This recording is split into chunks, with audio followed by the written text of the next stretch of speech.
ఏడు ముద్రల గ్రంథం తెరవడానికి ఎవరు అర్హులు లేరుగా.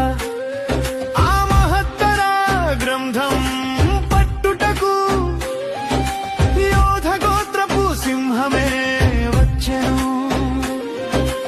ఆయనే గొర్రె పిల్లగా కనిపించగా